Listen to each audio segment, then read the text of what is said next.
Okay, team, we're starting really late today, but here we go for the next session of the Songs Run Long campaign. We've got a really terrible beginning for our percentile roll. Real, true devastation lies within the wait, but team, that has yet to come. Please, by all means, does anyone want to tell us what happened last time, like a month ago, in D&D?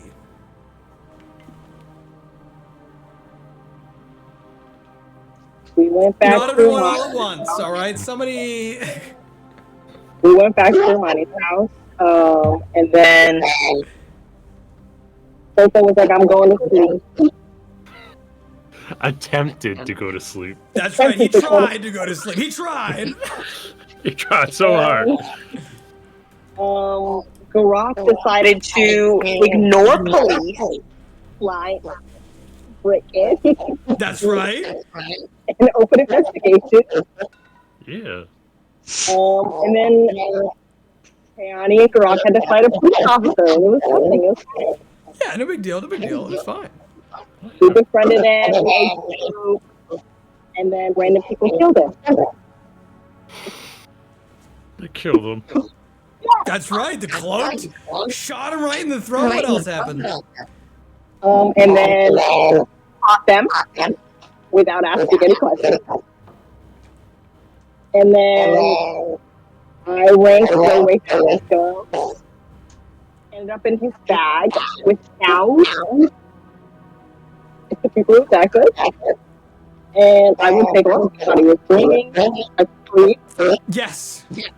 Gurak He immediately went right back to bed. Yep, Gurak and the people were tiny for a while after I got them out of the bag. Yeah. And then we met the cloak figures, went up to the attic with Seiko, who eventually did decide to fully wake up, and found this funky, bad, warped, trauma thingy. Absolutely. Yeah, or attic. Yeah, he was making closer. And then Seiko made it do it. Yeah. So what was hilarious about that is the entire time we hear you, Hannah, talking, and then we also hear Thaco, his little robot voice echoing. So we get to hear both of you at the same time. Is this better now? Sorry. I wanted to say something so bad, but I was like, I didn't want to interrupt. I thought it was just sorry. me. I was like, wow, I'm really hearing that. I'll talk about it after I do the recap. I'm sure they're not hearing it. Is it better now, by the way? Yeah, it is. Okay. I don't know what changed. I just had to turn my volume down onto my headset itself. Sorry. It's all good. It was too good. It was too laughable. I could not help myself. I just had to see it. But you're correct. Absolutely, everything you just said, 100% accurate. So you were still understandable, legible to my ears anyway. You did it. We fought with the people. We broke through the police line. Totally didn't ask any questions. Got involved in the combat. Came up with this attic. Found this Graumacht inside of the place. Anything else anyone would like to add before we roll on underway? I believe you're about to take a long rest or investigate further, whatever the case may be. We know that Thaco is about to spend some time playing games. Mm-hmm. I think we're in the middle of like being recruited by these the cloaked figures, yeah. In that case, let us begin there. Team, you find yourselves inside of the old attic space. The place looks very nicely well kept. You can smell that horrific scent of the beast and all the magic areas just sort of sizzling and burning. All of the magic that keeps this thing chained up and held down is almost like a force, much like a hurricane or a tornado that you can feel all that pressure inside of the room. And the people that are watching, they begin to dig, or they've been digging through the nearby all of the books, all the war tables, digging into all of the chests, looting the place for anything that might tell them what this creature is, why is it here, what was Romani doing, what was he planning, and trying to get to the bottom of this investigation. Thaco, you've just made a few different fey deals with the creature, and you find those immediately almost like chains beginning to wrap around you. Your will begins to forcibly begin to play games with the Graumach as nighttime takes its hold, and people begin to start settling in for the moment. But Gurak, you stand most adjacent to the leader of the cloaked figures, who moves over to where you're at and says, "Hey, listen, I get it. It's been a really hard night for everyone. We fought, we've bled. We're on the same team now. We've discovered this strange monstrosity. Why don't you go get some sleep? And we can talk about this again in the morning." I could totally use some sleep. And he like rubs his eyes a bit, and just like rolls his shoulder. Turns to the team. I think I'm gonna head down. I'm beat. I'm just ravaged. Yeah, that's fine. I was playing a game.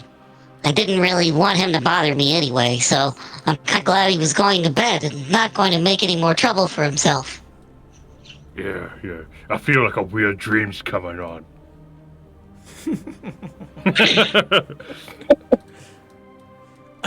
Very well. You do so, and you begin making your way down the stairs to bed, wherever that might be. And as you leave the scene, the guy looks over to you, Kyani, and over to Thaco, and looks down at each of you and says, "All right, so you're just gonna stay up here with this monster, keep a watch. The rest of us, we're gonna get out of here. Get some sleep. We'll talk in the morning." Yeah, that's fine. Travel safe. You said it was dangerous during the day, didn't you? Yeah. Well, it's usually dangerous all the time, so stay safe out there. You tell him to stay safe, and immediately is going to go back to his forces and begin collecting them to go for the night. Kyani, Thaco, what do you want to do as they've begun to collect their things and go off? Do you want to get the long rest as we previously had moved on to, or you want to do anything else?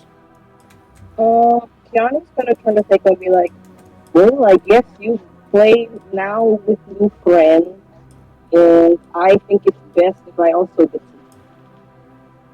I have some things I would like to discuss with just the three of us in the morning as well.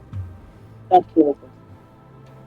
Of course, I have to make some moves in this game, and I'll mostly be busy all night playing with my newfound friend here. Of course, I can do so while inert, and I will get the benefits of a good night's sleep, as you meatbags sort of need. I have dreams sometimes too, but most of the time people think I'm still awake, so who cares, right? Anyway, sleep well, Kyani. Okay. And she's gonna leave the room as well. Very well. You two go down the stairs to rest, recuperate, and begin the next day. As I place you both over into the other room, the question becomes, is there anywhere you'd like to go that is not downstairs immediately to sleep? Is there a kitchen in this house? Yes, no. So you continue going down the staircase until you get down to the bottom level. And you will notice that there is what might be a passable sort of a dining hall area. A place where you could, if you had the supplies for it, you can, oh my. Where are you? There you are, Kyani. I lost you for a second. You know that there's this room down here in the hall that you could use to make anything that you'd want. At the very far ends of the tables, there's already some food that's laid out and left behind from those of you who have been living here before. Clearly, nobody has cleaned up the space. Gurak, did you say you wanted to go somewhere else? Yes? Yeah, well, not somewhere else, but a thing clicked in my head. I would have wanted to have gone back to to the house, Romani's house, and get that Yes. bowl of soup that always stirring itself? Yes. And bring it down. Very well, you do so. Yeah. You go down through the hallway, and as you smell the coppery scent of blood and look at the dead bodies still laying in the halls, you can't help but walk past the severed neck of the guard, the arrow that had pierced through it and then had ripped down through his body. The tendons sort of open and expose a strange white fabric, much like paper or felt, that's just been left slimy and abandoned. And as you step over those bodies to go, you do go right back into the room and retrieve that bowl, still stirring itself. Yeah, as I pass, I think his name's Braddock. I would have been like, oh, you pat him on the head. Sure. And then like go by and go get the soup, could come back, like, and then head downstairs. As you pass by and you pat him on the head, you watch the whole head just sort of and plops down onto the ground with a thud. There's nothing I can do. Forget it. I didn't see this. Just, I'm set on bringing the bowl of soup downstairs. Just like, nope. I didn't see anything. I'm just being ignorant of it. Very well. You place your fingerprints on the crime scene and then immediately walk away, leaving the body where it is.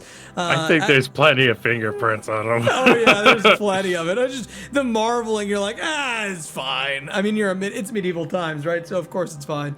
Nevertheless, you make your way down the hall. Are you going to straight to bed? I imagine that you and Kyani are in the same place. She's going out to what passes for a kitchen. I'll take that soup into my room and put it on the night table and like go to bed. This one's mine. It keeps your food warm, it stirs it up, it's delicious. It's mine. Very well. You take it off. You go into this other room and do whatever it is you'd like to do to your heart's content. Kyani, where would you like to go? What would you like to do? So is it like this room just stuff that's already made, or is it like ingredients? That's right. It looks as though this room has stuff that's fully made resting on it.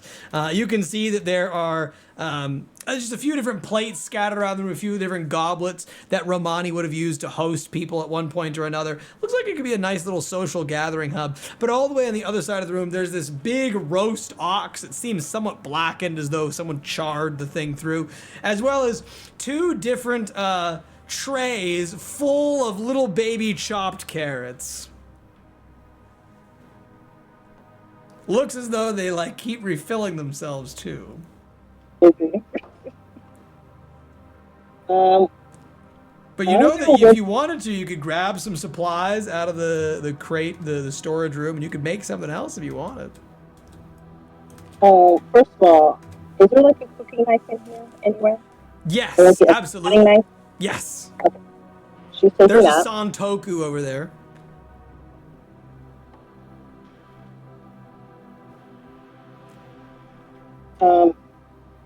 And she's gonna go take that and then head back to like where like the nearest room is. Very well. You steal the chef's knife and make your way back to your own private rooms. When you enter inside of that location, you find it just as nice and passable as it has been before. There's a bed that you can sleep in, a table with a little bit of bread on it, your wardrobe where all of your clothes would be kept. What do you want to do? And then she's gonna pull out some of the firewood that she stole from the spooky house. Okay. One of the pieces. Oh, Sit on the spooky bed. And try and carve something out of it. Very well. Are you using the chef's knife to carve into a block of wood? Mm-hmm. Great. Do you have a set of wood carver's tools with you? I don't think I have wood carver's tools, but I am proficient in it. Okay, just checking. Well, this knife does not satisfy the requirements of a wood carver's set, I should think. But I'll give you half your proficiency bonus. Why not? Yeah, you can go ahead and make a check of craftsmanship. This is going to be a dexterity governed check.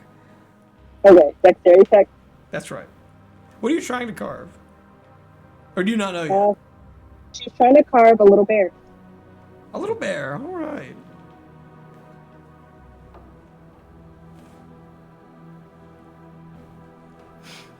Come on, D&D Beyond. There we go, 18. You immediately get started doing a pretty decent job with the knife as you're sliding it down the edges of the log. And it's like pretty tough going as you're like taking this kitchen knife and just sort of sticking it in. It gets stuck a few times. You sort of to slide it through using way more force than required. You nearly nick yourself at least half a dozen times. By using the wrong implement, the wrong style, but you do begin to see like the some of the roughness of the log fade away into what could possibly become a bear with more time and practice.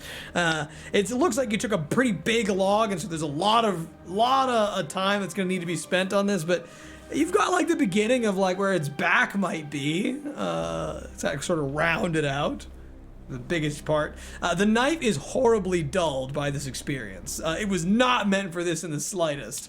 And so like when you're done, you kind of like feel the edge of the thing and you're like, it's more of a paperweight now. She'll probably toss the knife somewhere in the room. Be like, let's just buy better carving tools. Set it down and then go to sleep for the night. Very well. As you go to sleep for the night, I will turn us back to Thako, who is still alone inside of the attic with the giant creature. Thako, what do you want to do here? The creature looks down at you as you play your like 4D chess, and he says, I move the night to Aerial B7. Ah, well, that's interesting, because I already have my flying gopher stationed there to intercept you. Sorry, you'll have to try another avenue of approach. I'm going to move my... now, I believe it's my turn, so here I'm going to take, my 3 Githyanki, and, they're going to deploy themselves, from their skiff, into area land C-18. You're trapping my space hippos. Very dangerous. I'll have to risk a large piece. I send down my Hydra garrison. I'm going to have them stomp down in from behind you at E12, emerging from out underneath the planar forge. You'll notice they're equipped with adamantium armor. Have you, paid the appropriate cost in, assembly points, within the forge there? I set aside all of my diamond. Even here to my right. Okay, well, I'm noticing, though, that your troops are not measured at an automatic 45-degree angle. They're supposed to be at a 15, but look, I'll let that slide this time. Good move. I mean, I'm just envious that I didn't get to play it. You got me there. All right. Well, I guess I'll just have to deploy the Cloud Garrison into the Pleasure Palaces. Yep, that's what's gonna happen now. Cloud Garrison to A8. But leave my Pleasure Palace unassaulted. Oh, well... You can take whatever else you want from me, but do not invade the Pleasure Palace.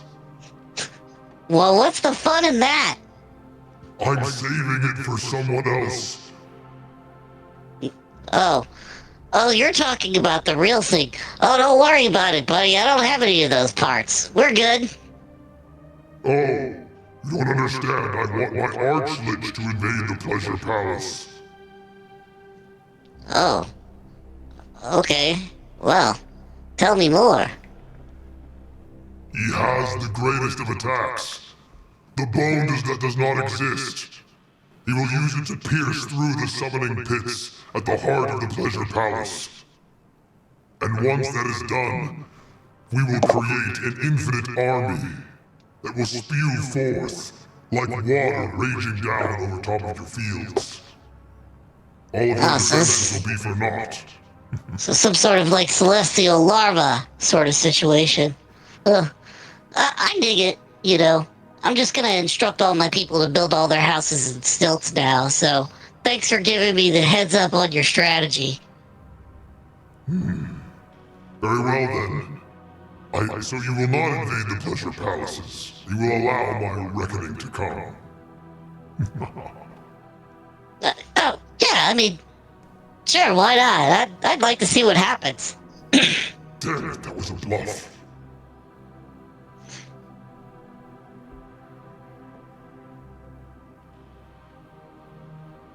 It's still your move. I'm gonna need approximately 6 hours to consider my next move. Please, As you White. say- Please hold. As you consider your next move for 6 hours, the creature grows displeased. You can see the jagged teeth sort of grinding as it awaits you the moment where you will finally do whatever it is you're going to do. I award you +1 inspiration for trying to roleplay a 4D extra multi-planar chess with me. Thank you very much.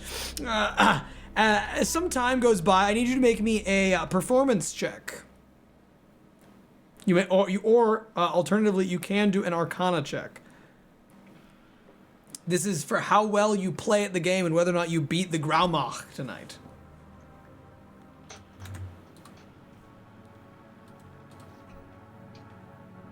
$17. Very well. With a 17, the Graumach is able to etch out a win against you. As you allow his plan to come to fruition, the Archlich succeeds in making, turning a whole bunch of cocooned entities into this swarm of undead critters that escape across the board. And you're well prepared for it, but what you don't see coming is the angelic radiant fires that burn all of the undead away. He sacrifices half of his soldiers, but it gets enough points across the wargaming board that he's able to reach the conclusion of the climax just before you can. He calls it the Angel's Gambit and floats victorious inside of his small little shell, gloating and laughing evilly away into the night. He seems to be enjoying this quite a lot. It's at some point during this night, y'all are visited by the strange, slumberous magic of the Christmas of Chaos session we've already had. You're stolen away into the evening, and you will finally be placed back onto the board, where you will be found all together in the gathering room hall, not in your beds, but when you awaken the next day, you will find yourselves here at this table. After the whole night has passed, and you can feel the strangeness, the need to get your rest filtering in through your body. Your eyelids are heavy and drooped, but you do still gain the benefits of a long rest, despite it all. You sort of like awaken going, heads having been against the table to see each and every one of you here. Some fires burning in the distance, as though you had left them on all night. Gurak lifts his head from the table, like spoon to his face. That's your last time I'll eat soup before bed. Yeah. Thaco raises a hand to reply with a gigantic flaming greatsword, just sort of as he holds the flame-tongued greatsword triumphantly overhead. Oh. This thing again. Yeah, I had a weird dream about something like this. Just kind of clonk it carelessly to the table. You clonk it down onto the table. When you do so, you see the table just sort of get scorched as this blackened mark stretches out across it in the image of the sword. A few little tufts of orangish ape hair fall off onto the table and get singed by the flame before it dissipates. Was that the dream with the big monkey in it? The ape, bro, it just went totally crazy, ripped down the roof. Whoa. Really? Oh man, I think I'm starting to see other people's dreams. That's sort of weird, you know? Because normally there's just nothing, And then there was definitely something that I thought was a dream, but I mean, how could it? Yeah, that was absolutely a dream, though. So, sort of weird, right? How there's like a sword now burning the table in front of us. Who wants it?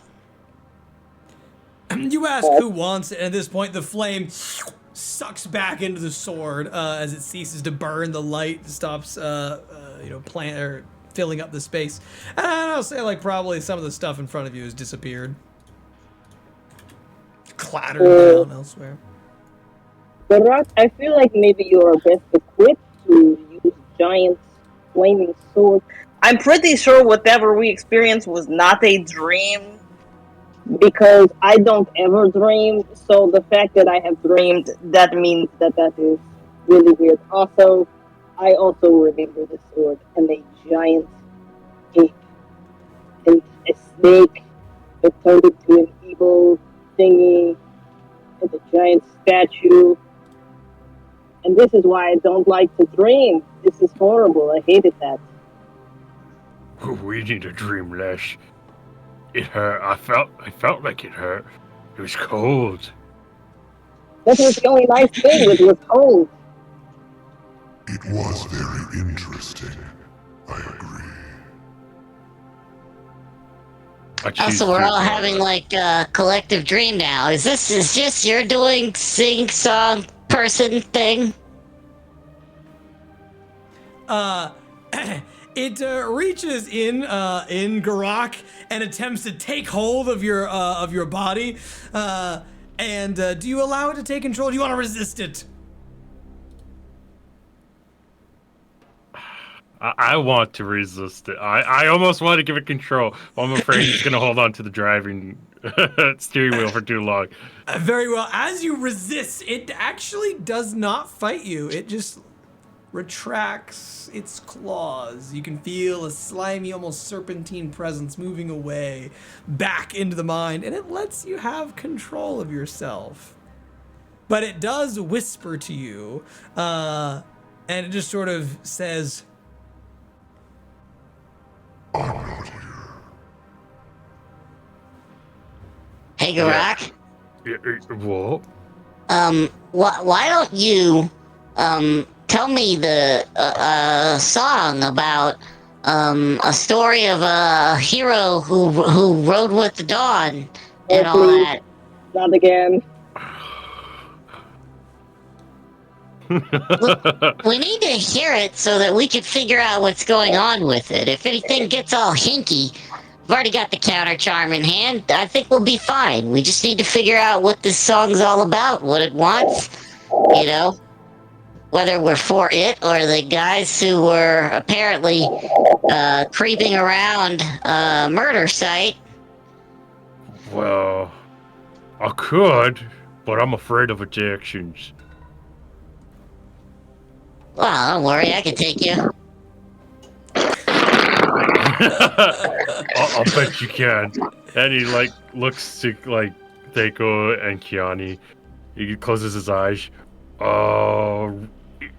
Here comes the hero of the dawn. And he sings a song of it.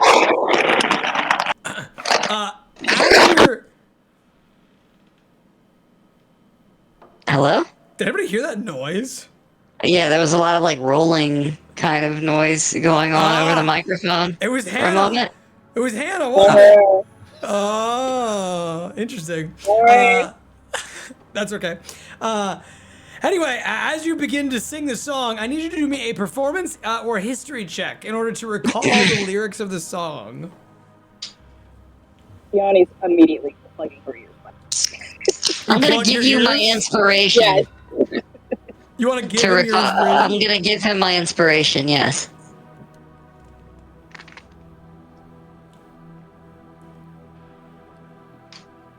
That's an insight. I need a history or a performance.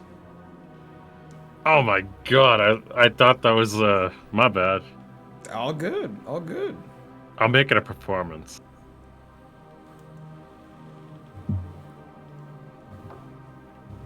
Can Can I use that inspiration right away? Yeah, that's why I gave it to you. So, unfortunately, you cannot give people inspiration to use during rolls or checks. So, unfortunately, no. You can do it outside of those scenarios. So, with a 4, Oh, no, sorry. oh, so you don't want to give it to you? You're like, no, I'm keeping that shit. No, I'll still give it to him. Okay. Just take it. Yeah, the as you with the 4 with the performance check, you immediately begin to sing. There was this hero who fell from the sky. He didn't die. I promise right. this isn't a lie. Exactly that. I sort of feel like you're making up the words to this as you go along, Gurak. You can't seem to remember exactly how it went. No. The It just- laws in your head don't. The no, it's just brah. And do we maybe want to like put you in some shackles in that creepy ritual circle and everything, and then like just kind of let you loose with it? That way, if you go all crazy, you're already chained up, and we can just blast you and put several holes in you, and that way you'll die. How about that? How about we do that? It like zooms in on Gurak's face, a single tear. You just have my friends think of me. Is he done singing? Why does he look upset now? We're so plugged. I don't know. People seem to be really happy with that song, so I'm not sure if it's the same one that you were originally gonna sing. I'll tell you what, Dago. If it does want to come back over me, I'll warn you. And then you can tie me up, or you can just sit me down in a corner and see what happens from there. Look, I mean, we really won't like need much of a warning if you think about it, because it'll just be like singing the song, and we'll be like, "Oh, there it is. There he goes again." We'll know what's up. So Yeah, because I can't sing. Yeah. So, I mean, it's okay that you're, like, possessed by an evil song, buddy. We all have these kinds of problems, so we're gonna try to, like, figure it out. Maybe we can, like, I don't know. Maybe it just wants to, like, be heard. And, in listening to it, maybe that's all it really wants, right? So, I'm just trying to figure out this whole situation, you know? So, I would propose that we could, like, tie you up, pretty securely and such. I look over to Kyani. She's really started, by the way. She's kind of like zoned out, like, what? I'm small, and, I'm not very good at tying secure knots or anything. But if we have some chains, we could use the shackles from the giant tree monster upstairs and not think about the weird dream that we all collectively shared. Right? Yeah, let's ignore that. I would sooner forget it forever. Yeah.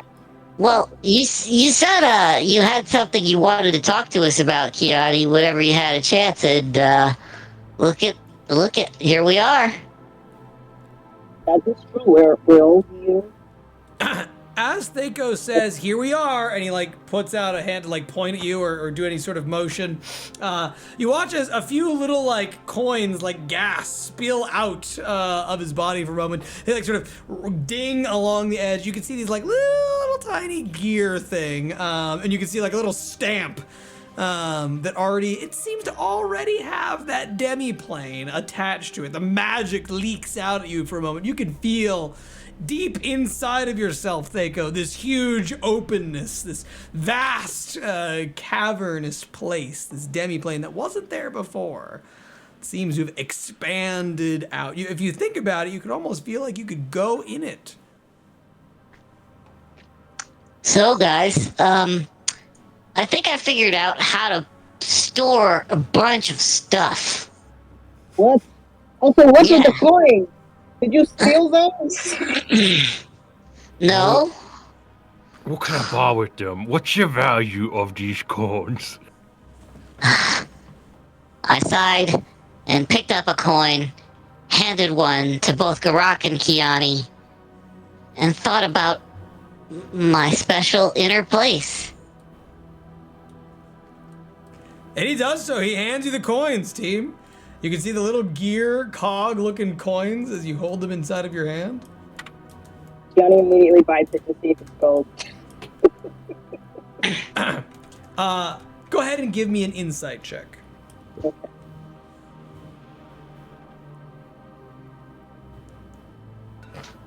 Super good at those. You bite down onto the coin, and as you do so, sticking it into your mouth, and immediately you find the whole coin just sort of like shatters and breaks away. And as it breaks away, so do cracks appear in your body until you shatter like glass into gas, into fog, and you vanish. Whoa. Jesus! Immediately Gurak's like, "Rah, rah." Goodbye, Bye! You, as you vanish away from everyone, you find yourself suddenly beginning to reform on this large tree, or this large, like, frosty mountainous spire. You can see rock floating up into the air. Some pieces of the rock, like the sides, are lacquered with a strange mahogany veneer to it. And you can see, like, this crystalline, like, what would have once been this lovely stained glass stretching out like liquid away from the stone as it begins to harden into the shape of like vines and leaves stretching out into the open air. A blizzard seems to rage away somewhere in the distance, but instead you can see a sunshine that's trying desperately to peek through the skies. There is a table in front of you in the snow. Ooh. It looks exactly like the tables you had seen in the Christmas of Chaos. And you can see a book directly on front of the table with a little goblet on the sides of it. And the goblet seems to hold oil in it. There's a little pen and adjacent to the thing. Almost like a tent in those festivities you had seen not just yesterday. Remember, with a little Pegasus there? It's like one of those tables, little books. Well, it wasn't gold. That's right, it was not gold. Kyani's gonna be like, ooh, how do I leave? Oh no. You stretch and look around the place, but in this theater of the mind, you see raw chaos as it's shifting and things are changing and whirling and moving and rearranging. You watch as part of the stone immediately begins to like raise out of the snow of the mountainous peak, and the snow turns into a thin layer of ice, then a thicker layer of ice, and it starts to form into this weird gear-like shape of solid ice moving out of the pillar upwards into the air. It begins to rotate. You can hear the sounds of clockwork somewhere deep into the vastness of the open area beginning to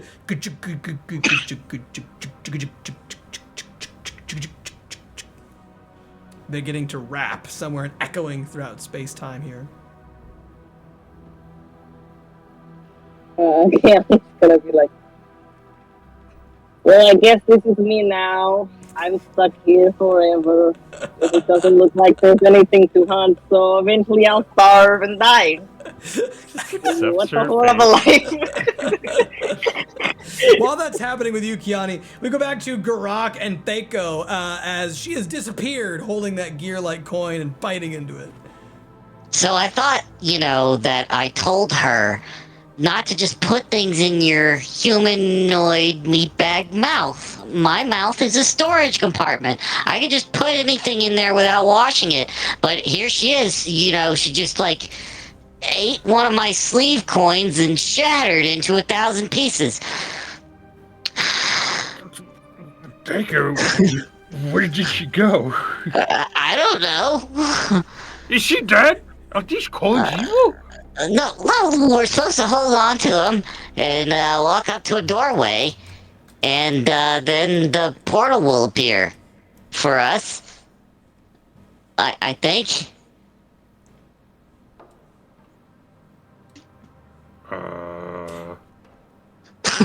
I'm just trying to.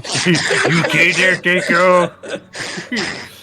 Look, You must be coping with the loss of Kyani, because we all just had a weird dream, so maybe we're just still probably all dreaming. As a matter of fact, that's kind of just what I'm going to go with from now on. This is all just really just a weird dream. I'm probably an actual gnome. And then I'm going to try to walk through the doorway.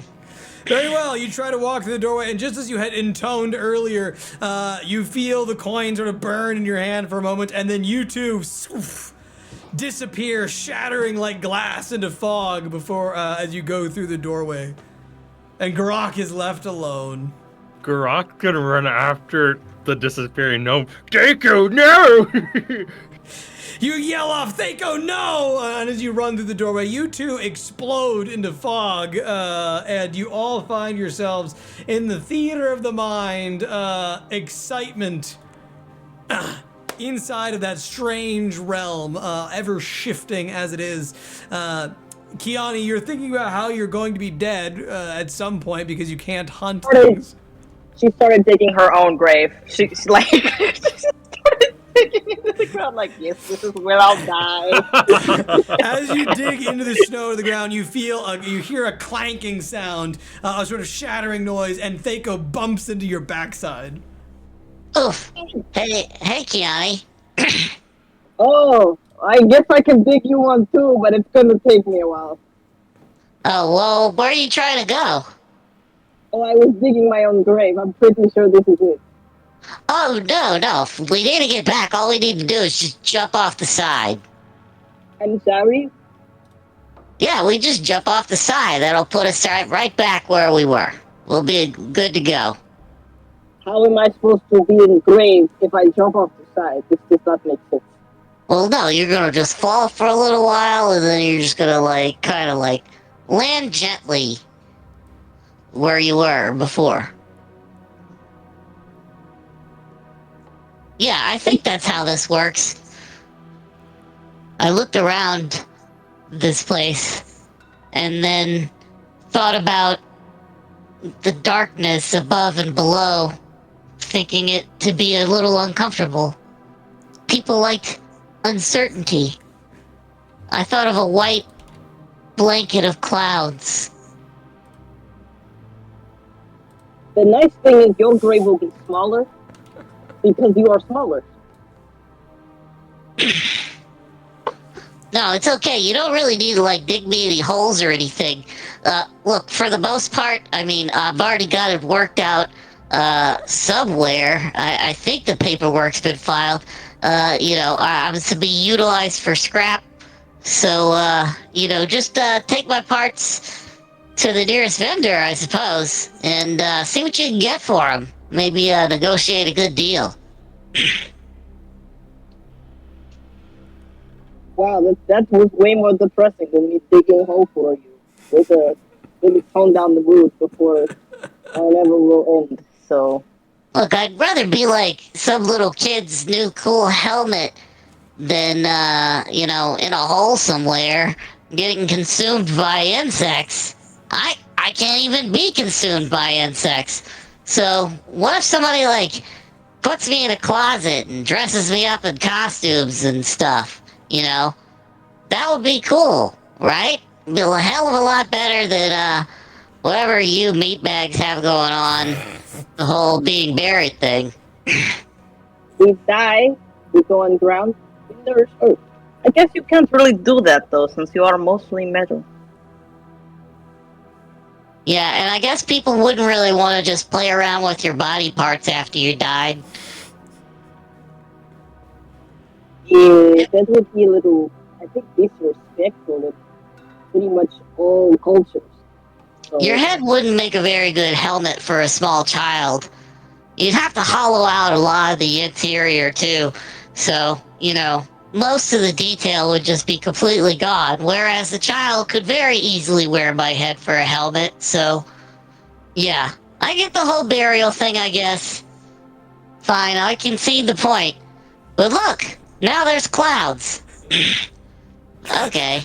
Gurak looks over Thako's body as he appears mid-conversation, looks over at Kyani going, what the fuck? Is Draco? No. Hey, Kyani. Hello. I'm not digging your grave too. Too many. I thought you like broke, gone, disappeared. Draco went through a door, disappeared. I don't know where I am. I think I'm having another episode. I think we're in my dream now. Okay, did you Jump dream over a about cliff. the ape? No. You didn't dream about a big ape? Well, last night I did, but right now I didn't have that on my mind. I just want you two back, and you're here, so yeah. Yeah, so I think we're where we were yesterday, or last night, or whatever. It seems some time has passed. And all that was not, in fact, real, because this is obviously all just me dreaming. We're all still in the dream that I was having, and sorry guys, you're all figments of my imagination. Or maybe your figment of my imagination. Damn it! Maybe you're right. I'm trying to think. Maybe I do want to jump off. World Edge again. But you know, the more I think about it, this couldn't be my imagination because the weird voice thingy isn't here. What weird voice thingy? The weird green man. Gurak, it's quiet. Very, very quiet. It's terribly quiet. Like, almost unsettling. But I'm not hearing anything, though. Well, maybe that's because it's terribly quiet, as you said. Yeah, that's a bit ominous. Yeah. Is it too quiet? I mean, I'm trying to get something working here. No, with all the music from before, This is very much so preferable. I like this silence. I think better. Well, look, I'm gonna try to, kind of make you a comfortable place, while we're here. But I guess there's one way to really test it. And I clapped my hands twice and tried to turn into the Infinity Ape. You get like really close to your friends. You concentrate really hard. You go, and you find yourself your body stretches out. The big orangish fur grows again, and you become the Infinity Ape. Oh my god, it was real! It's all real. I beat my chest. You do so.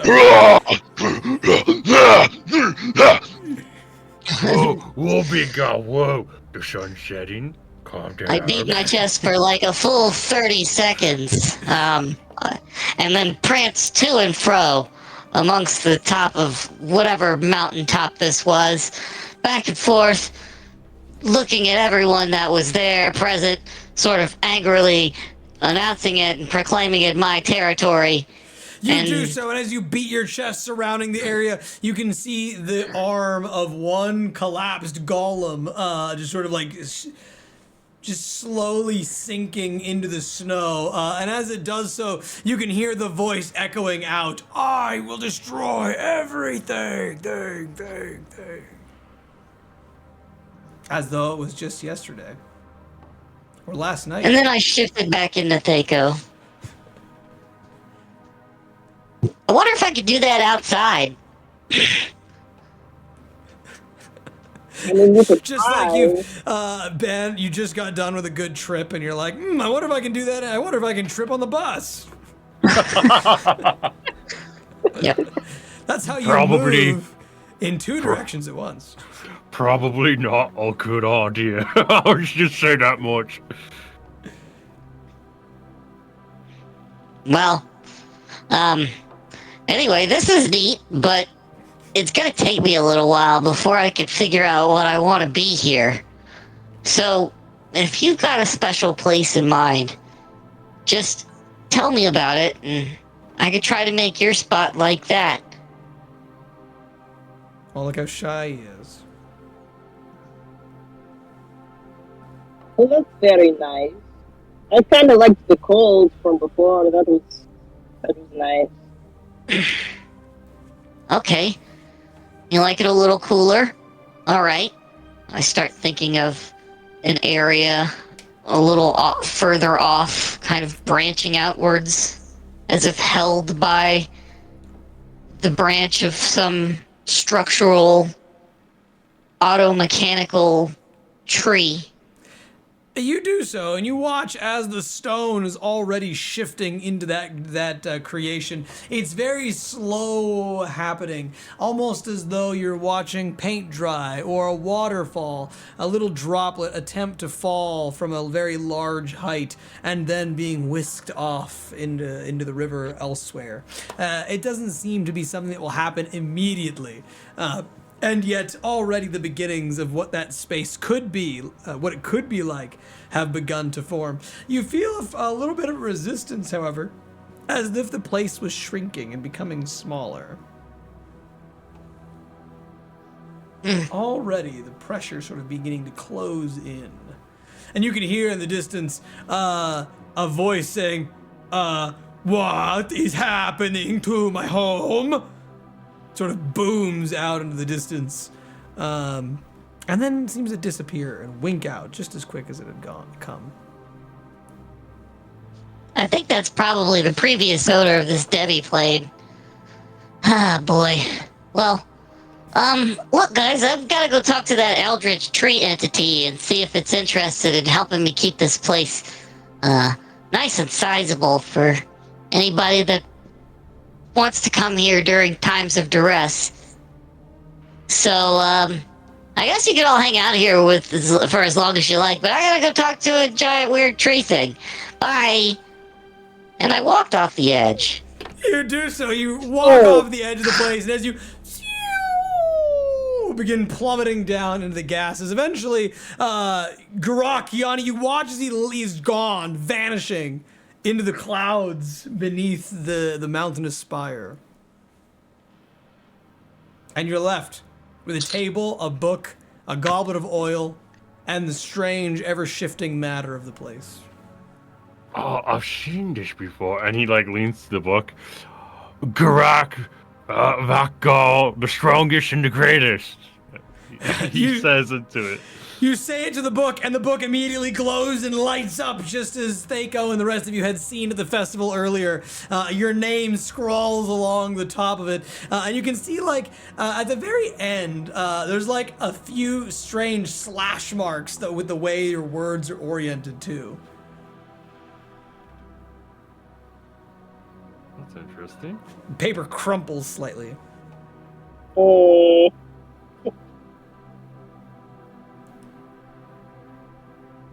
Should I don't even know if I should be concerned about that. Above game and in game. But you do so, and you are recorded inside of the demiplane. You have registered with the book. Kyani's gonna walk up to the book too and be like, Kyani. You say it plainly, simply, and it appears plainly and simply glowing up onto the page. No strange slashes or anything like that, though. Trying to figure out Paper why does is not. your name weird? Why is your name? I was gonna ask, like, what did you do different? I said my name. In the other places, nothing happened, and here it doesn't like me. Maybe it's his weird singing curse thingy that may have affected him.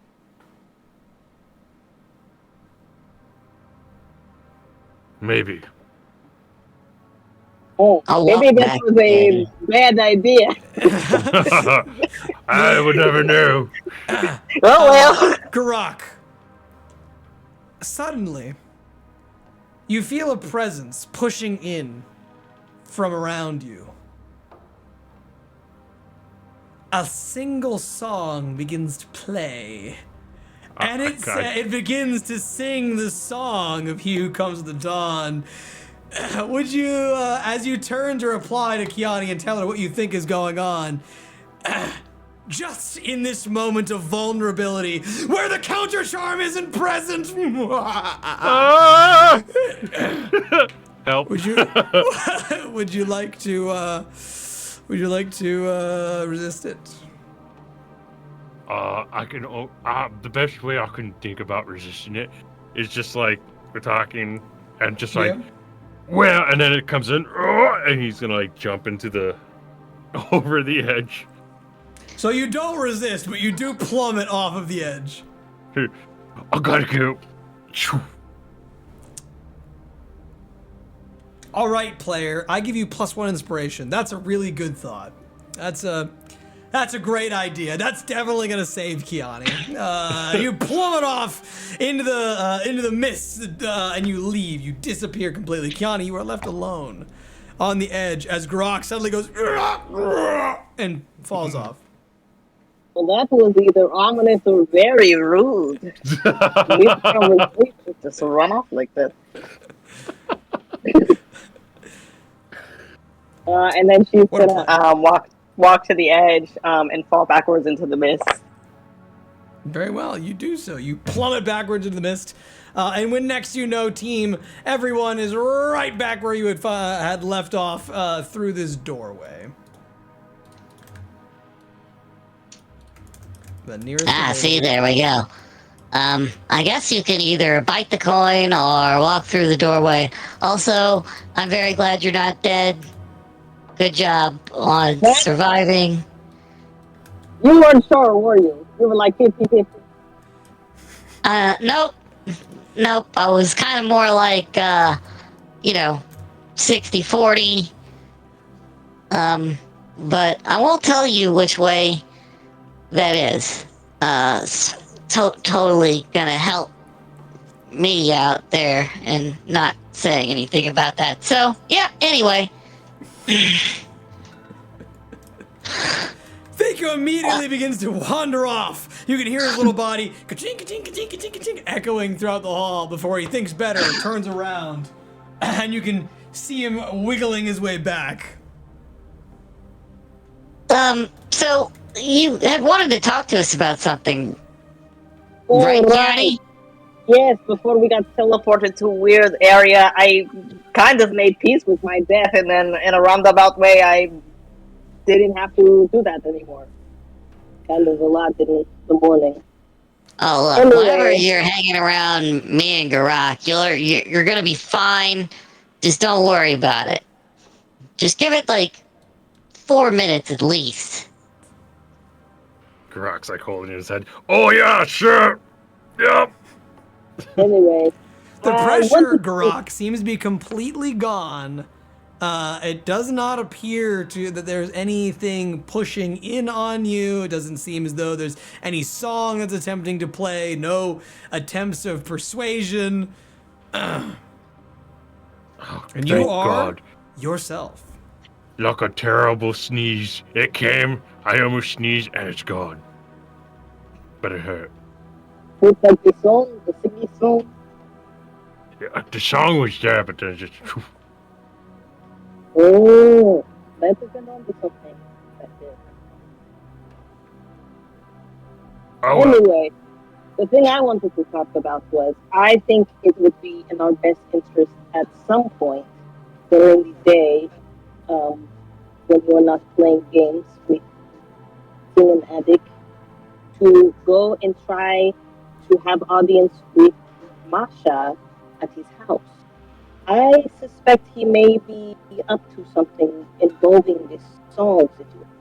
And if we can find an end, perhaps you talking to him as a mayor candidate, we can scoop around. Yeah, sure. So I'm still, gotta be Ramani again, huh?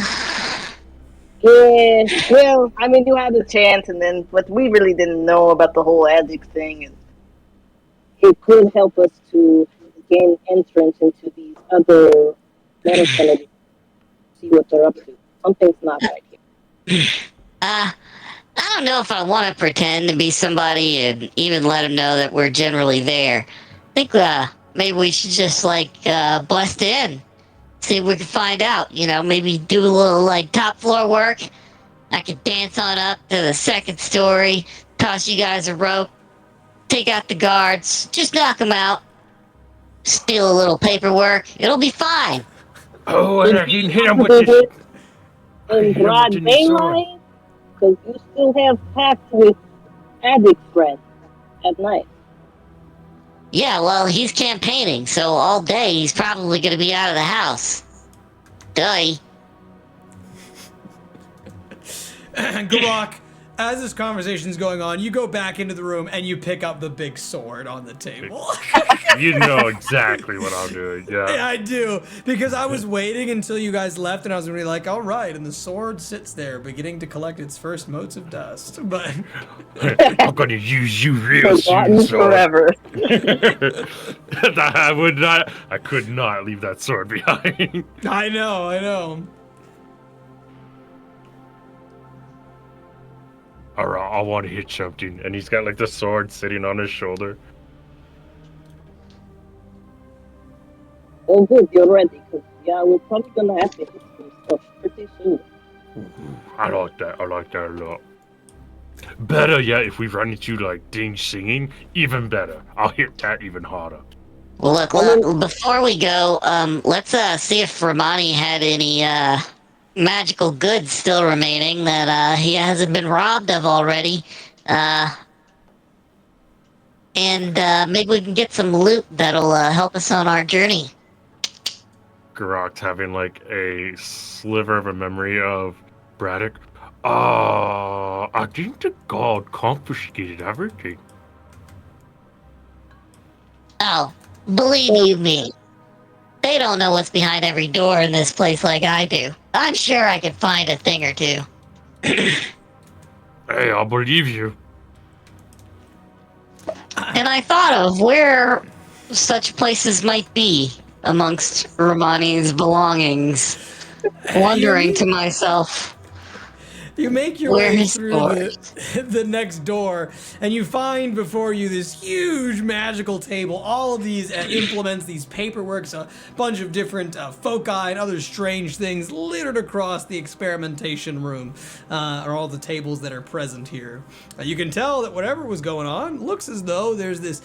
You can smell the scent of conjuration magic, lilies, lilacs, and flowers that are just all over the place. All the way across at the very far end of the hall, you can see that there are these pruning shears that somebody would have used to keep like a bonsai tree growing in the correct absolute method that they're trying to achieve. You know, Thako, that usually there are several bonsais or potted plants that are at the center of this room, but it appears as though all of them are missing or otherwise gone. Soil is disturbed across the ground. It looks a little bit dirty inside of the room.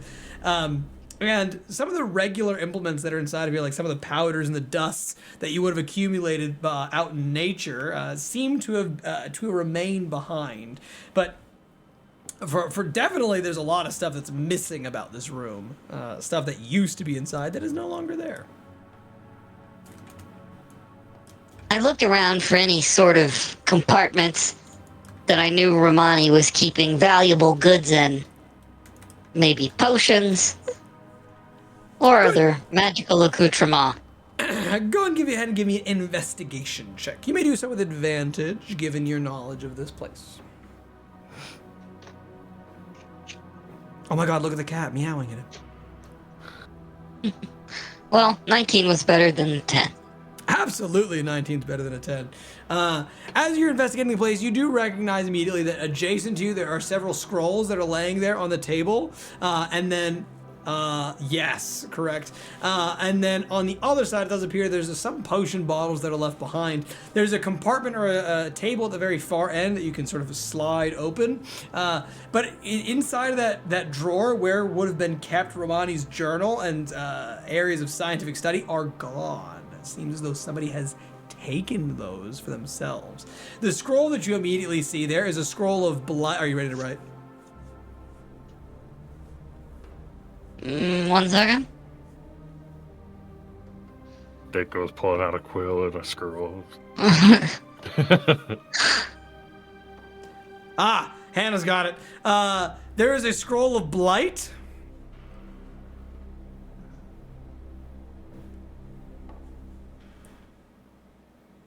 A scroll of speak with plants.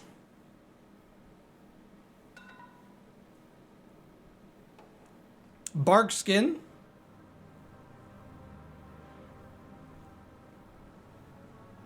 Tree stride.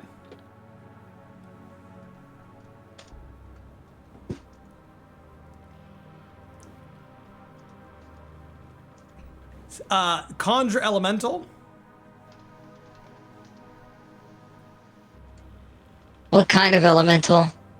It does not say. And finally, 1 glyph of warding. Who is right?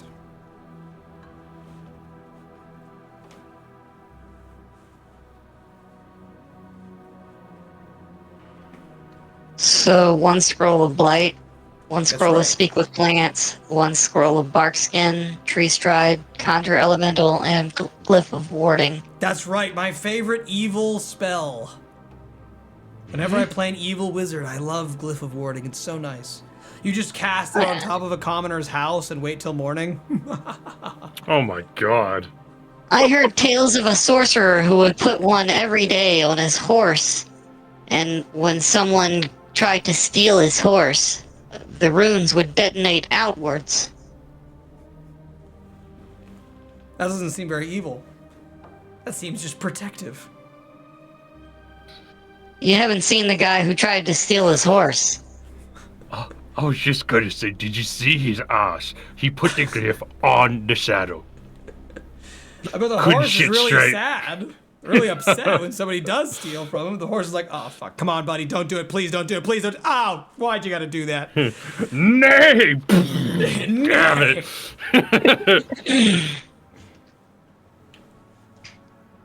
Any valuable potions? You go immediately to the other side of the room to go take stock of the potions that are present there.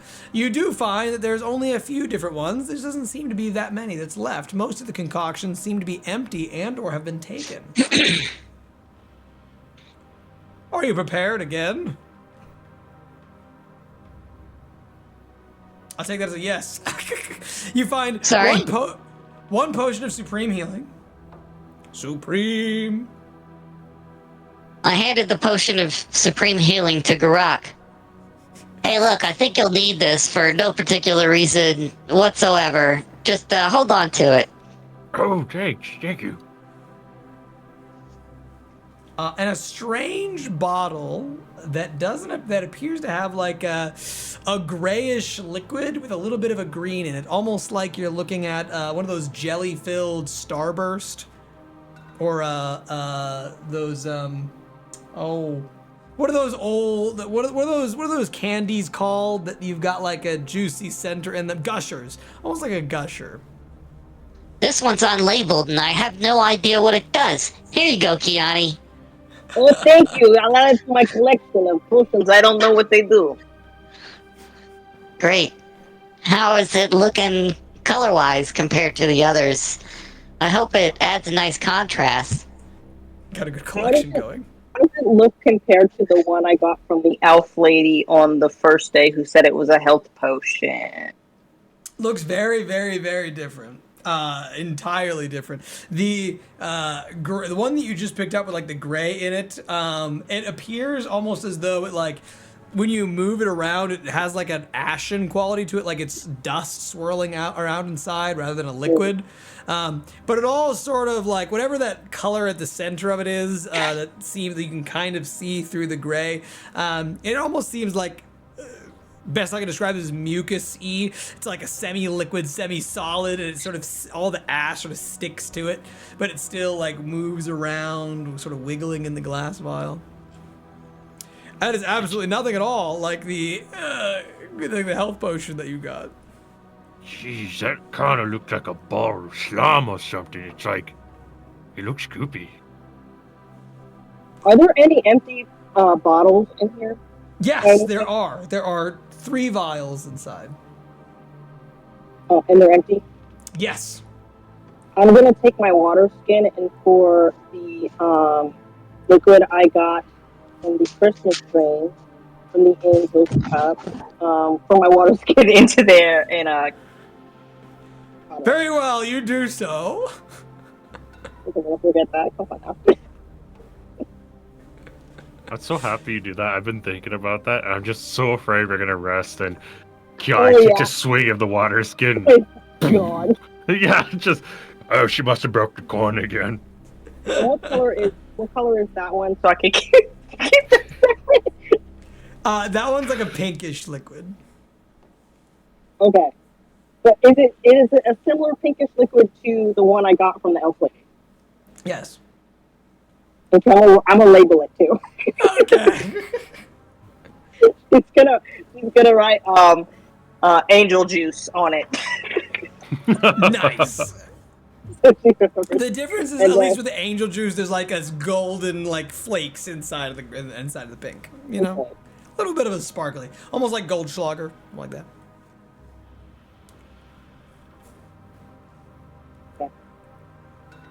It's gonna be angel juice, elf juice, and then ashes? Question mark. Okay. Those are the bottles. Because I have wonderful labeling system. Nothing will get mixed up. I don't know what any of these do. Yeah, it's strange. It seems as though this place has been largely picked over. It's like another group of adventurers came through here. It's weird. Or maybe whoever, around me could be that. Secrets. Oh yeah, I bet it was absolutely whoever aced Romani. Well, I mean, at least we have kind of a partially formed out of thought place to go that is not this place. That is going to be relatively safe for us, right? Yeah, this place is like, I wouldn't say bulletproof, but it's pretty convenient. Also, weren't we supposed to get visitors? The weird people in the walls and the shadows. Well, they'll have to find us. Seems like they've managed so far, but I'd like to see how good we are at finding them trying to follow us and figure out where to follow them to. But we could always work on that when they try to follow us next. For now, I gotta go talk to the tree man and get him out of here, or at least bring him into a new place to play games with him every night. Yeah, I think I'm gonna go upstairs too. I could use some fresh air. I'm going to practice cooking because I have signed myself up to cook somebody a dish and realize I don't know how to cook very well unless it's something to keep me from dying in the cold. So well, if there are any sort of things that magically generate food, you should take those, right? I mean, you've got, of course, to sustain yourself with foods and things, right? And you get to taste them, which I imagine sort of feels like, like you're touching it. You just have like a wetter thing that you're touching it with, right? Never talk about food again. I threw up in my mouth a little bit. Lost fully my appetite. Oh, okay. Well, I don't know. I mean, it is sort of weird to think about, like, throwing up. What is that even like? Let's not go there. Let's not do that. Do you get to taste your food all over again? What's the problem there? I thought you enjoyed tasting the things. So if you taste them on the way out, what's the issue? Oh, actually, it's not quite the same. It doesn't have the same zing the second time around. Oh, well, that's unfortunate. Usually things are the same after I take them out of my mouth. See, I reach into my mouth, pull out a fake flower that I got from the festival, and just pull it out. The end of the rose extending itself to Gurak. Oh, nice. Magic, right? That was magic? Yes. I promise you that there are no strange oils inside of my stomach right now that are doing weird things to the things that I put inside of my mouth. I can't say the same about both of you. So, who's to really be trusted around these parts? Hard to say. Nobody. Don't trust anybody. Anyway, let's go talk to the tree man, Gurak. Sure, why not? I'll go with you. I'll try not to start fire down here in attempt to cook. But if I do, and you smell burning, probably leave. Well, Mm. if Because you the find any house is on fire. magical utensils, loot them. We could use them Okay. if we're ever in some sort of survival situation where you meatbags need to put meat inside of your meat bags. I don't know how it works. It's weird. You guys are weird. You could Let's like go read a talk to book. the It's tree. okay. Nothing strange about that. Oh, also, Kyani, if ever it doesn't work out quite well, there's this spoiler soup in my room. I took it back. It's in my room, so you could use it if ever you need to. I mean, that seems a little dishonorable, but thank you, because I might get desperate. Let's be real. It's a plan B. It's a good plan B. Next up on D&D, Thako learns how to eat, and Kyani cooks for the date. Very well. You said you want to like go in here and start taking some of the stuff and like cooking here in the table. Can I cook here? You can make fire, right? Yeah, true. Yeah, she'll probably go back to where she sold the food and like collect some ingredients and stuff. And try and make like a stew, which I'm assuming is one of the main things she ate in the freezing cold, like dug up root Absolutely. vegetables. Absolutely. Very well. I'm gonna have you do several different checks here, but as I do so, I'm gonna take Gurak and Thako away. Is there anything y'all want to say to each other as you're going up? Well, look, I think I'm gonna give this thing a place to go, right? And I'm just gonna make it promise not to try to take the place over for itself. It's gotta be a home for everybody that needs to get away from oppression. So it can't become one. It's true. I think I should be careful when I go there, because before I came back, the voice in my head was coming back and really mean. And when I wrote my name in the book, it got all crinkly. Like, it didn't like me. Well, that's probably because you got a passenger that's trying to take you over. And it's not welcome there. So, maybe let it try to. Try to let it take over next time we go there. And see if it kicks it out and lets you stay. You know, that's not half a bad idea. If you could evict the voice from my head and be done with, then it would just be my voice in my head. Look, I don't want anybody bossing anybody around, so if it's a thing, if it's an entity of some sort of its own, and it's trying to boss you around, maybe it'll get kicked out. Because I don't like it so much. And that special place in my brain that we can all go to now. I like that. I like that a lot. I'll keep that in mind. You got the best ideas. When you reach the top of the staircase, you immediately hear the sound of muffled screaming. The sound of mail upon or steel upon steel striking, and then the ever so lovely, ever sought after noise of an explosion going through the top of the building, just shattering and exploding into where you guys are currently at. And by currently at, I mean like it seems to come into your house in this direction. So like not where you are currently, but you can tell that there's definitely been an explosion that's hit the side of the building. Kyani. The place sort of shakes, dust trails down slightly. Gurak, go and get Kyani. I think we have to deal with whatever this might be. Hell of a day, huh? Oh, hell of a shot! And he like runs down, sword on his shoulder, like gets down the stairs and calls out, shoot, shoot! The last warning call. We got issues with soup. Kyani, you hear the voice echoing throughout the hallway as you're busy at the cauldron, immediately beginning to cook things up, or at least grabbing a cauldron and grabbing some ingredients. You find yourself at the present moment in the storeroom in these boxes, looking down at several different fruits, vegetables, and salted meats, all of which has been contained inside of the chest. And you're like, do I get this one, or perhaps it is the other one I need to take? Why don't you give me an insight check as to what people would want to consume on a date night? Okay. It's pretty accurate 6. 6.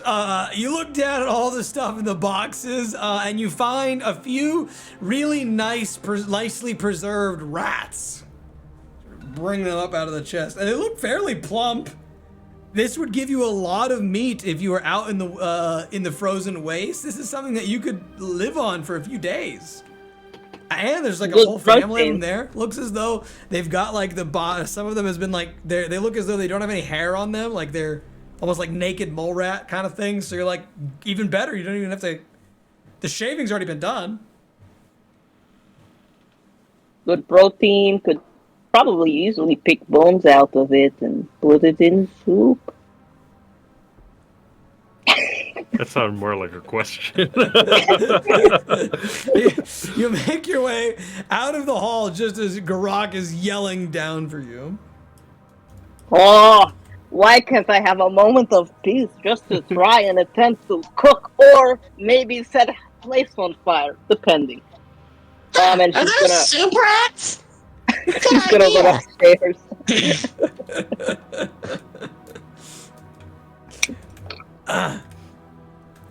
Are you you yell about the soup rats? She's got hold on to them. Team, what do you want to do?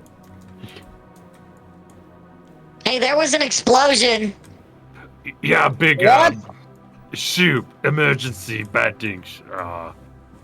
I haven't even started cooking and already someone is beating me to destroying property. I know, hell of a day, right? Well, should we go check, make sure? Yes, Right. grab your assorted weaponry and let's see what's going on. Yeah. Very well, team. You move from this area away from the current locale. And why can't I move Kyani? What is happening? Oh, you were holding on to Kyani, weren't you? Yeah. Yeah. Sorry. You move from this locale back up the staircase. On your way towards the exit, but where do you want to go? You've got a lot of options. And when you get up here, you do hear the sounds of the raging explosion once again. Like a burst of fire. And you can hear somebody say, "Hold the road! Hold the road! Don't let them make the way in!" Another person says, "No, forget about those, they don't matter!" I'm gonna dance up into the sky and try to find who's talking. You still have the roof over top of your head thus far. So you know that at least where you are currently, you do know that there is the exit directly behind you. You can attempt to go up the stairs and check on the creature that you know you have up there. You also know that there's an exit to the right side of the building over there, a left one over to that area, and finally one more all the way at the far north of the structure. And you said the noise was coming from this general area? That's right. You do know that there is somebody's apartment is there, and you are aware that is facing the ocean, facing the docks. To the north, Go in this face direction. the canals. You want to go in that direction? Yep. All right, you see the police line. The boards of wood already haven't been removed and smashed elsewhere, so that way Gurak can go through, grab the soup and whatever else. And you make your way past Braddock once again, your own personal Batman figure. And oh, that's a dead guy. Sorry, this is you, Kyani. And as you make your way towards this area, you do hear, coming from outside of the doorway, the sounds of slashing and clashing. There's a bit of a bang and a snarling noise. You can see little slight black slashes that seem to spider around the edges of the door. They're strange and arcane. This almost seems familiar. But you two stay behind me. I'll go out first. No, you don't have to tell me that. I wasn't gonna go in there. I'm riding on your shoulder here, so let's go. All right. Kicks in the door. You kick the door out the door to leave the warehouse, and then your DM changes maps. Please hold still. Talk amongst Perfect. yourselves. I must go to the washroom. Perfect timing. Why don't we take a break? We'll come back in 4. Is that cool? Sure. Thanks Let's for do coming it. back. And when we bring everyone back into the game, you find yourselves, you smash through the doorway, and when you do so, it breaks down. The wood scatters out across the floor. You immediately see chains and blades whipping along the edge of some creature that devilishly snarls in front of where you're at. Guards with glaives are stabbing, pushing the thing back as hard as they possibly can. And you can see that there are creatures flying through the sky, digging into the building where you were previously at. An explosion has destroyed the top of whatever apartment tenement was once there. And you can see that there is devastation out into the harbor. Do you remember about a month ago when there was that black fireball and the stuff raining down from the skies? And you were like, we got other stuff to do. That's someone else's problem. We're someone else.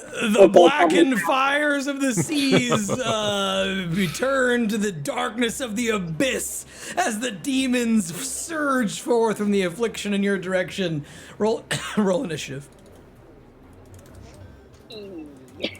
Yo, apocalypse.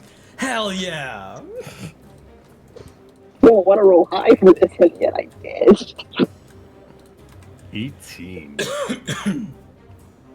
17. Team above number 16. Let's go. Gotta change that name. I'll be with you in 1 sec. I had water go down the wrong pipe. Gotta hate when that happens. Don't drown. Hey, listen here. You're on my end. That's really reaching back for a joke from earlier. And So we're like Blood Wars, huh? How there's about some 'em? stuff going on. However, that is not actually a chain devil; it's a chain demon. So don't worry, not officially Blood War going on here. Let's see what do we got here. Thanks for the clarification. I know, it's important. Thank you for also understanding the difference between devils and demons. I will always appreciate anyone who can. We put you, Thaco, at 17, Kyani at 19. That puts Thaco behind the chained demon and puts the strange floating thing behind you. The guards all the way at the back. Kyani, we start with you. You rush out of the building. Well, actually, I should say, Gurak rushes out of the building while you are behind him. And actually, Thaco, you are on his shoulder. What do you want to do?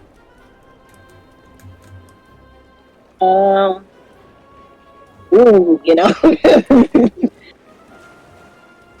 Kyani is gonna Just walk up and be like, oops, sorry.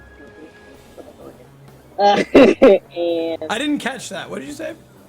she's gonna Go around Gurak and be like, oops, sorry, excuse me. It's a bonfire. So polite. and then get behind spooky ookie. And hit it.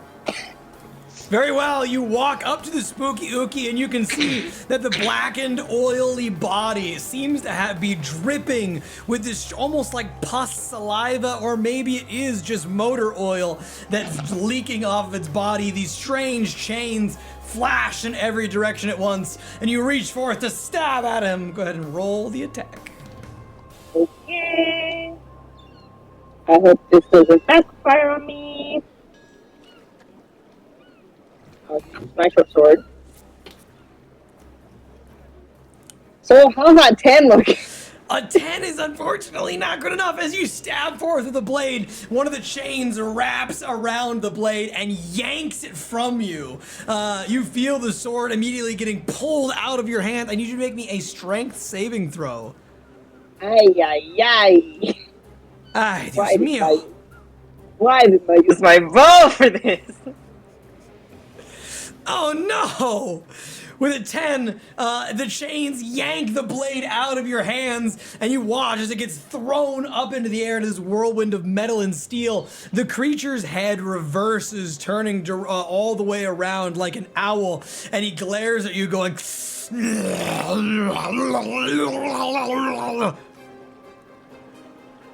like that. So I'm gonna leave. Kyani sees that and goes, you know what? I'm gonna give some distance. Maybe you're not ready for this engagement. But to tell, you're really scared of me. Oh, he's scared of commitment. It's an engagement issue. You were trying to propose, and he just didn't understand. And I'm gonna bonus action disengage. You disengage, and as soon as you turn around, you see the gigantic beetle-looking thing, wings humming at the top of the apartments as it's tearing into the building. It moves its big head, looking to the side. You can see these huge blood-red compound insect eyes, lidless as they take you in, and you see thousands of yourself reflected back in this moment. Big proboscis extends outward, and it makes a singular... sort of a noise, and when that happens, the proboscis opens up into 12 different bladed instruments that close shut once again, and you can see the reflections of yourself making sort of like devilish smiles of excitement. You can see yourself reaching into your pockets, pulling out a dagger, holding it up, blood dripping down from the thing as you maliciously cackle to the skies. Why can't we ever fight anything normal? I'm just gonna go. Gonna go over there and then look at Gurak and be like, okay, I tried. Good luck. You have new sword. You can do it. You can do it. Gurak, we go to you. What are you gonna do? Are you gonna cut his head off? You can do it. Cut his freaking head off. He's gonna like charge forward, but he's gonna leave if I don't know if that goes dancing. He's on your shoulder. He's like a parrot. Okay, so You can put me down if you want. okay, I'll let him down before rushing in because I think this is about to be catastrophic in a second. And as I reach this creature, I'm gonna go into a rage. Classic Classic. I know. Barbarian. You didn't see it coming, did you?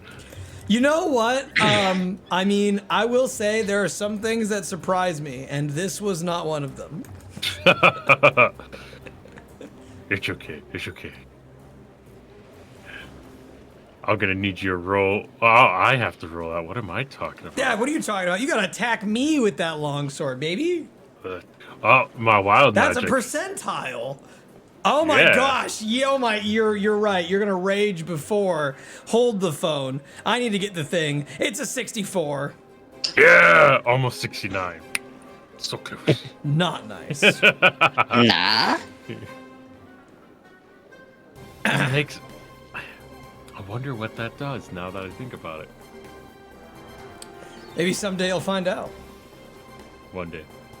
One day. What is that? A 64? Is that right? 64. That's right. Very well. As you strike forth or with your rage, and you feel itself, this fire burning into your body. You watch as the fire leaps out, flies across the room, and everyone burns with fire in their chest around you. Oops. Everyone in your close vicinity to you, in this area, everyone has fire burning in their chests, and you feel as though you're burning so hot with rage and malice and hatred that you could just extend that fire out to somebody else if you really wanted to, or rather, if they tried to hurt you. In layman's terms, everyone has been given an automatic hellish rebuke.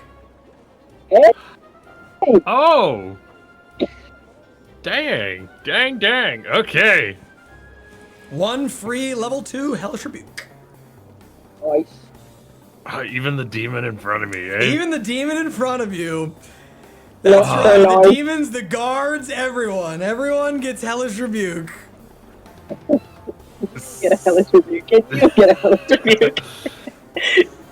Seeing this, I think I'm going to use my action. I'm going to activate the sigil on my chest and cast the flame shield, but using ice. Very well, you do so, and you hear that voice laughing as you cast from the thing. The glaive, or the glyph activates. You find the frost surrounding yourself in a swarm as you prepare to resist the hellish rebuke you know you're about to take. Oh yeah, I'll end my turn. Oh, very well. We go to the chained demon, who is going to move slightly forward, 5 feet away from you. You can get an opportunity attack if you want. I will definitely hit him with the sword. By all means, give me that attack roll. Hey, I'm here, not there. Natural 20. Hey, critical success. Nice. Let's see it. Yes. Roll that damage. Oh my god. I've rolled a total of 23. Very nice. Oh, plus- You slash into him with the, wait, sorry, go ahead. Sorry, I think, again, it Plus the doesn't rage. add in. Yeah, I think it's still +2, so it's a 25, sorry. You deal 25 damage as you cleave into the back of this person's body. Do you want personal or group success? For this moment, I'm going to take personal success. Do you want immediate or long term? Long term.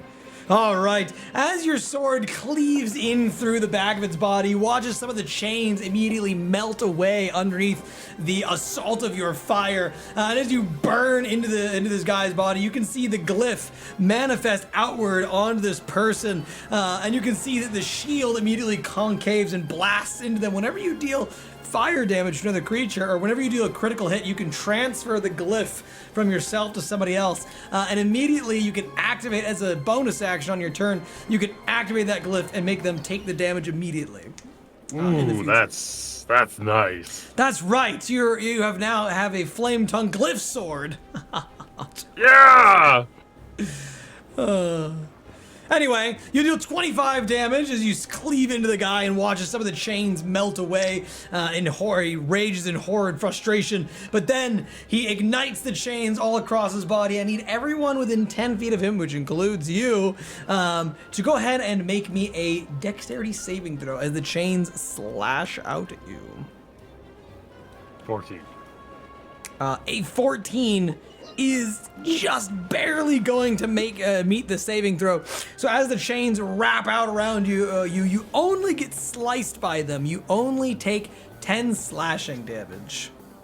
However, as you watch this ability, it does occur to the guards as well who are in front of it. And unfortunately, the guards do fail. So you watch as the guards are wrapped up inside of the chains, thrown immediately closer to his body, held deadly tight into that embrace, and the chains begin to dig into their bodies, cutting in through their armor. And you can hear the beast going, it's going to, like, its whole body, like sludge, oozes and reverses so that its body sort of like molds over to face you without even moving a step. And he drags those guards by the chains closer to you. Oh boy.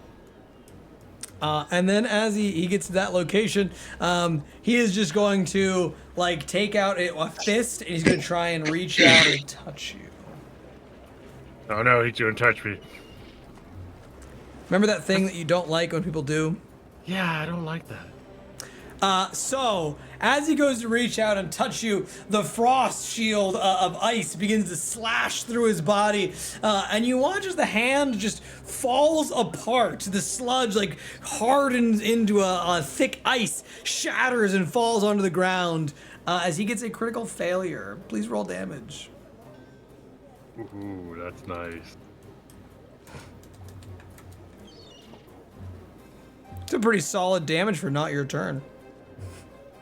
Yeah, pretty good. 10 damage. No touchy. You tell him no touchy as his body explodes into ice. Thaiko, we go to you.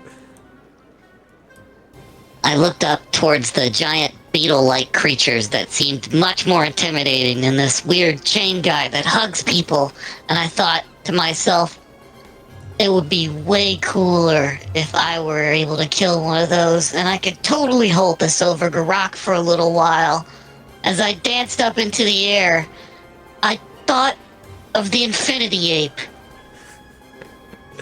You think of the Infinity Ape, and as you try to summon it from deep within, you and like a little gear goes bing, flies out.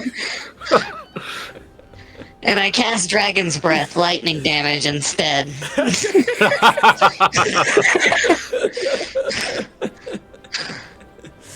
I tried to.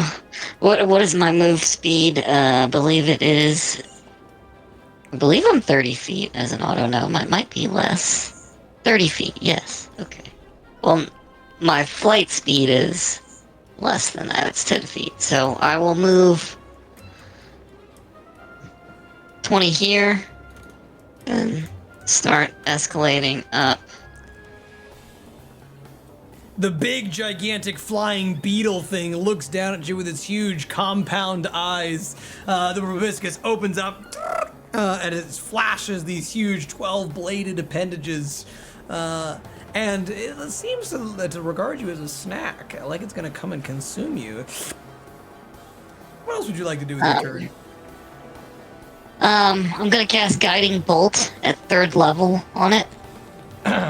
Oh, you want a guiding bolt the thing? Yep. Natural 19 on the dice.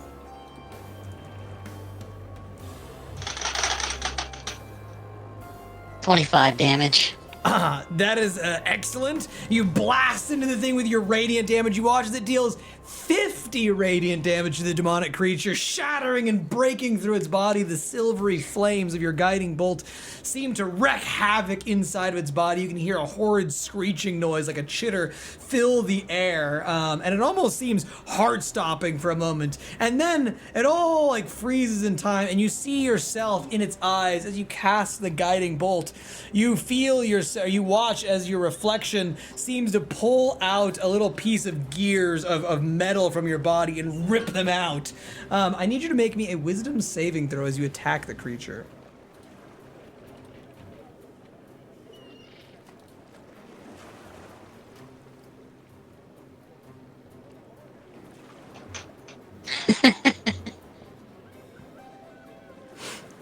Nice! A 7. As you attack the creature and you see that vision of yourself and its compounded eyes, you can't help but feel as though the image inside of the eyes is the correct version of yourself. You can feel the attack coming back at you, and you can feel yourself ripping and pulling and tearing. You deal half the damage you dealt to the creature to yourself, which is, since you dealt 50 radiant damage, 25 bludgeoning as you smack and break and pull all of your things out of your body. However, the creature is significantly wounded and definitely bloodied by your first salvo of 50 radiant. It's very strong. Whatever compulsion comes over your body is easily an evil, perplexing, and demonic entity that is reaching into your mind and forcing you to do these unnatural things. What else would you like to do? I will hold on to this little ledge right here to the side of me, just in case. And out of movement, got no bonus actions. That's right, you cast Dragon's Breath with your bonus action.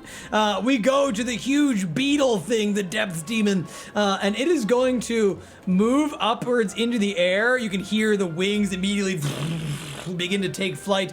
And as it moves into those wings and sort of has this fluctuation noise that passes over the matter beneath it, I need, it's going to fly like over here.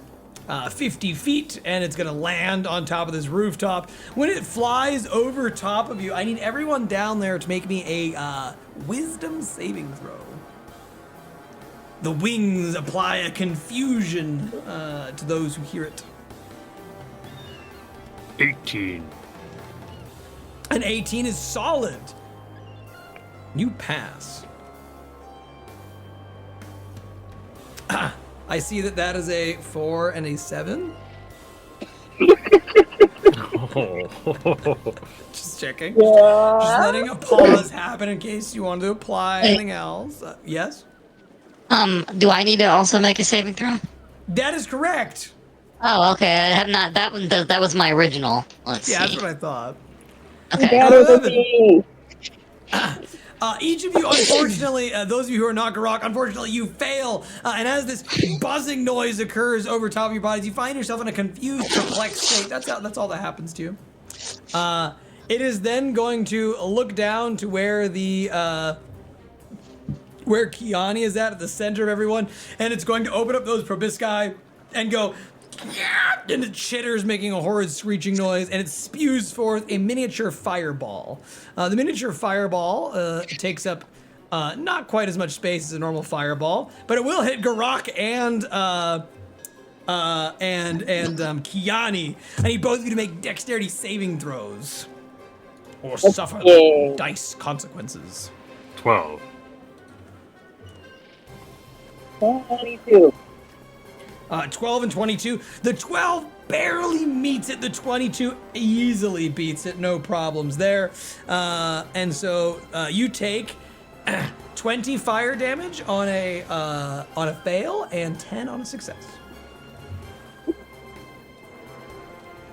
And with that, we go to the guards. The guards are going to try and cleave and slash. They get out their blades to attack this monstrosity that has them chained tightly to it. When they do so, they unfortunately miss, and you watch as their glaives get picked up into the air, or their daggers get picked up by the chains, and it immediately begins to whirl them against each other. Kyani, we go to you. What would you like to do? Okay. What a time to be alive. You can see that both of the creatures in front of you are that are behind you, both of those demonic entities, seem to be bloodied. They're dripping this black, caustic ooze, and not looking too good. Kyani's gonna run up to the side of the chain demon. Yes. And she's gonna swing. And I believe, if I hit, I will have my sneak attack because Gurak is right there. That is correct. As well as, don't forget the other guards. You have advantage on the attack roll.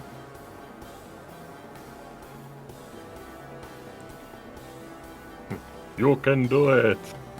You said advantage? That's right, you get advantage. Is this a different short sword from the one he stole from you? Just kidding.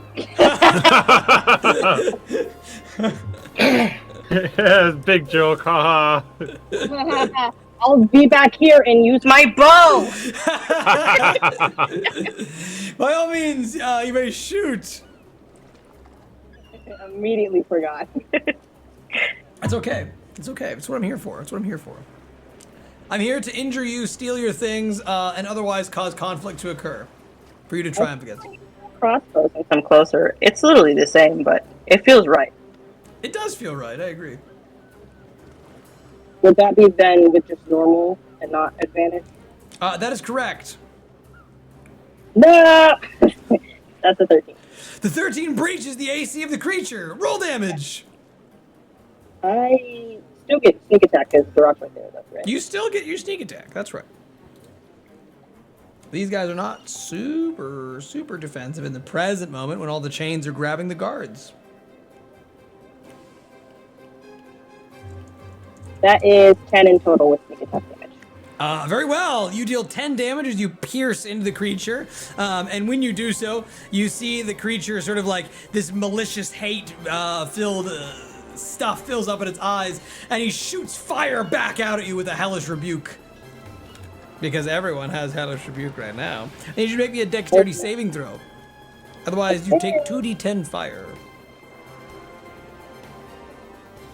14. 14 is good enough. Good enough. And so thus you take no damage as the fire streaks across the skies towards you. Anything else you'd like to do? Do I roll? Do I take hits? That is the question. That is the question. You know, I believe in y'all.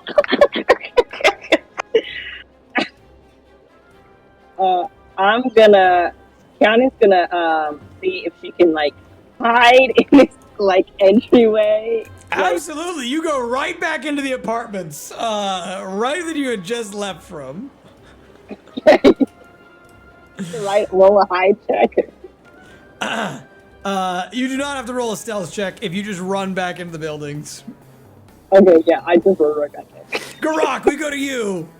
You feel the fire of the burn behind you as you take the damage from the miniaturized fireball. You watch as an arrow streaks across the sky and plunges into the guy's neck, and then you hear the sounds of Kyani booking it back into the apartments. And without looking back, it's like, yeah, get to safety. I don't know what's gonna happen next. And he's just gonna like pull up the great sword and he's gonna be like, flame on, and he's gonna turn on the fire of the sword. And he's gonna try to plunge it into this chain demon. Go for it. Make me the attack roll.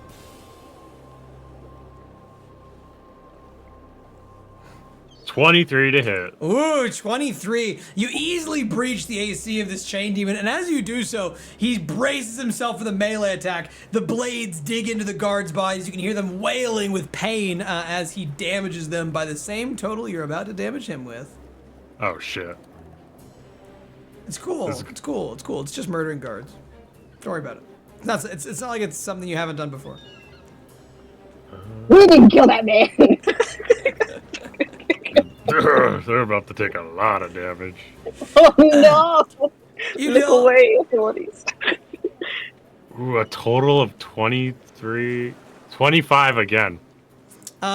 and you do some pretty solid damage. You just slash into this creature, and when you do so, the flame-tongued greatsword burns through the chest as well as the chest of the guards, and you watch as they all immolate and melt down onto the docks.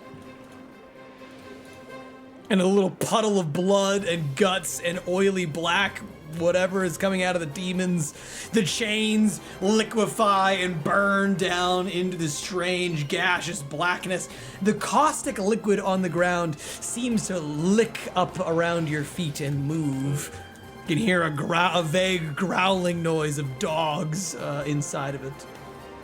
I just look around like, oh no, the demon took the guards with him. I looked at the fly, just like, and it's my turn.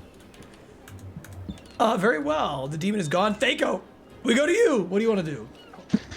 Looking at the horrid creatures in the sky, and thinking back to events past, I summon all of the positive energy that my friends have given me over the course of our adventures so far into my hand, kind of forming sort of a prismatic sphere of radiance that starts to kind of emanate light, and then sort of like a kid holding his hands over the running water of a hose, I hold my hands over it and I cast third level twin guiding bolt to this creature and the one up here. that's in the air as well. Ah, very well. You do so. As you cast that spell, or you go to cast that spell, I need you to roll me a quick 1d8 for the confusion check. I forgot to apply this to Kyani, and that's her benefit. That's to her benefit. Lucky her. It absolutely is lucky her, because on a 5, you do not move or take actions this turn, unfortunately, as you are confused by the demonic entity. The good news is the effect immediately ends. Anything else you would like to do? Do I have anything else that I can do? So technically you can't take actions or move around, but I'll let you take any bonus actions you'd like. Don't have any sort of healing potions or anything, so, I'm good, I think. All right, we go down to the Depths Demon, which is going to chitter down onto the ground no, the demon's gonna fly, and it's going to fly over top of the structures and out towards more distant battlefields. And with that, you watch as the combat temporarily ends. There are no more people who are targeting you currently, and you watch as one of the other flying specimens dives down below to attack other people. You can see another one descending down onto a ship as explosions happen in the distance. But you are not out of the woods yet, team. Though no one's attacking you, war rages around you. What do you want to do? You are no longer confused, either of you, as your turns end. The city needs help. Something has to give. I pull out the bottled lightning, cast it onto the floor. What are you doing with the bottled lightning when you specifically cast it? You want to call forth, I'm calling forth a planar incursion. Very well. Overtake the city. That's what I thought you were about to say. Boy, this one didn't sit on the pot very long, did it? Well, I think you kind of forced my hand there, boss. But I did not. There were so what many am I options but to a do. small autognome? I'm nothing compared to the big man in the sky. 1 second.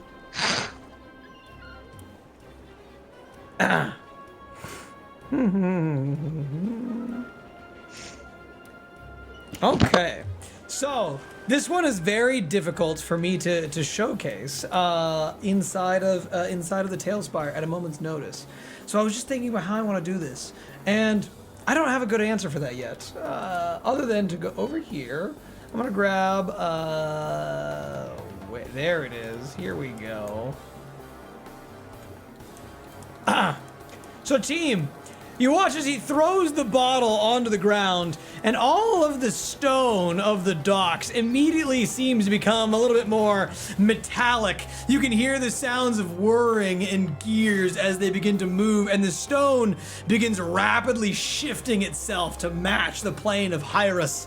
It begins expanding atop the walls, all over the floors, and even some of the nearby ceilings. And when it does so, you can see that mechanical creatures begin to rise up out of the ground, taking shape, this green energy flowing through their bodies, deep reservoirs inside of where their chest is at, these huge energy pylons on their backside that pump with lightning escaping out of the backs.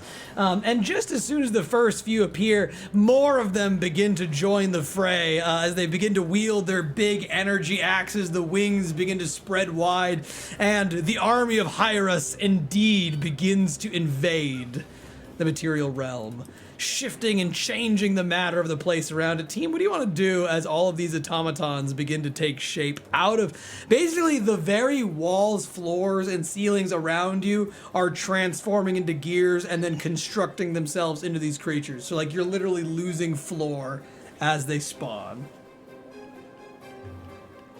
Gurak is just like sword in hand, just like, yeah, totally like in the battle, like totally cheering this on. Kyani takes another step back into the building. Like, I don't want to deal with all that. I'm just gonna... And then slowly draws her bow like, are we fighting them or are they helping us? I'm a little confused. What's happening to the ground? I'm gonna cast mending on myself while all this is taking place and just kind of hang out You over do the so, side. you cast mending. The creatures, as the denizens of Hyris begin to expand throughout the city, you can hear them looking at the creatures over there, and they say, "Unauthorized threat. Immortal creatures not allowed on mortal shores. Repel immediately." You can see them processing as they take in the liquid black abyssal water out into the ocean, the burning ship into the harbor. And one of the enforcers just sort of like stands at attention, silently, solemnly looking out and says, "Reinforcements required." You meanwhile, or you watch as yet another creature begins to spawn outside of the back area. It's a little bit bigger than the others, has these huge energy blade flashing out of one hand, as well as these two orbs that it holds over top of its four arms, a singular ball-like eye rotating around where its head should be. You can hear it sort of going. Before it moves away, I fly over and land on its shoulder.